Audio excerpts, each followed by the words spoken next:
Actress Daniela Pineda, you may know her, Cowboy Bebop, and the movie Plane, which I really, really enjoyed her in, and looking forward to her career.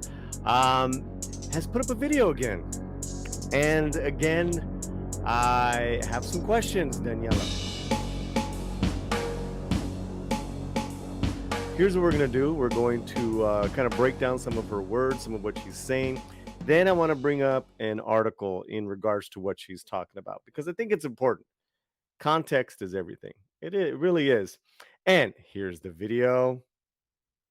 This is from her own Instagram, and we are going to watch this. This is from she posted this up. Either it's in no, this is a post. It's not just a story. Here we go. Okay, we'll back it up. Hello. So I just saw that out of Connecticut, there's proposed legislation to ban the word Latinx, which brings up a couple of things for me. The first is we live in a democratic nation where you can use the word or not use the word. So how are they going to manage that? Interesting. Second of all, So, first of all, you said this is a free society. How are they going to manage words and names that people want to call themselves? You're absolutely right. The argument is that this isn't just a word where people are free to identify themselves as. This is an offensive slur.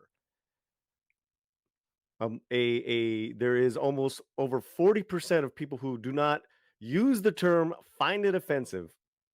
Pew Research, various polls there's the data. So what those Democratic and Republican lawmakers, politicians that we voted in, they've listened to us, and that's why they're reacting. It shows that they are really listening to their community. So my question would be back to this: if it is a free society in which you say people can call themselves anything, can people call themselves the N-word? Absolutely not. It's a slur, right? You can, but you're going to get the backlash. And let's be clear too. This law, like also too with Huckabee in Arkansas, this is on government paperwork. No more, nothing less. They're not going out there and telling people what they can and cannot say. It's on government paperwork. We're not using it. Okay, let's hear your second point. why don't our lawmakers have some semblance of prioritization? Why not focus your energy and time and draft legislation that's going to uproot your constituency out of a problem? Because I don't know if you know this, but we have lots of problems. And Okay, all right, Daniela. The best way that you can connect to your community is knowing who they are, what are their needs.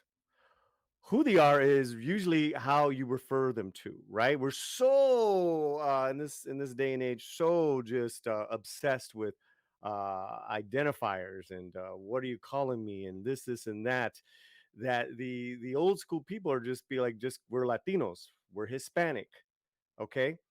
So if that is the first way into that community, if I was a politician, that is very important to me, is how I address the community that I hope to vote for me, reelect me. Then I can sit down and have some tacos with them and find out what their problems are, because you're absolutely right, there are day-to-day real issues that we must address. But this is not important. And don't be fooled but with this argument, guys, because I feel that whenever there is a pushback, and there's a massive pushback on this word, it's not just many, it is a super majority. We're talking 90 to 95% of Latinos polled do not know this term, like this term, use this term. So the community has spoken, and that's why our lawmakers are reacting like this. Now, you talk about like the priority of issues. I do agree with you. Education, security, as far as safety and economic mobility are, to me, are the most important things facing the Latino community. I think it enforces and it enriches our families. Okay, so I'm with you in regards to day to day issues, but don't be fooled. This is very important. not that that was your job. Thirdly, Hmm. the word Latinx, which is a hot topic, and these Hmm. legislators have decided to let's capitalize on a politicized moment that's going to further this culture war deeper and deeper into the shitstorm that it's already in. Okay, let's capitalize on the word in the culture wars that it's already deeper in. Okay.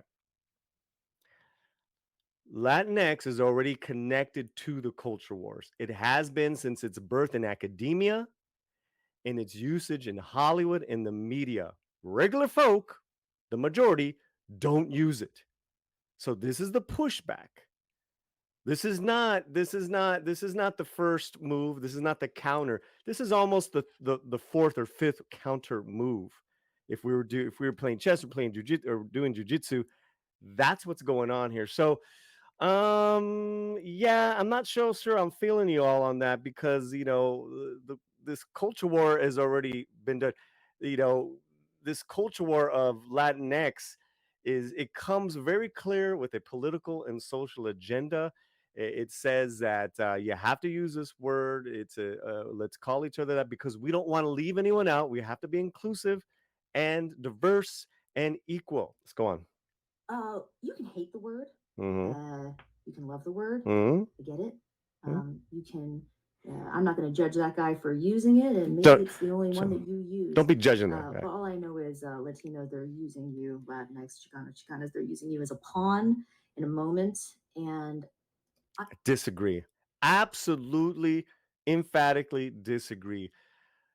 Latinx and Chicanos, there is no way that they're comparable. They're not the same. There's no history behind Latinx. It's too early for any judgment to pass in regards to what that word has. The only thing it has done is divided people. Chicanismo is based on over 100 years of Mexican American experience in the Southwest, based around fashion, music, cars, based on being politicized to a certain degree, also too as far as opposition to a lot of uh, U.S. and government history.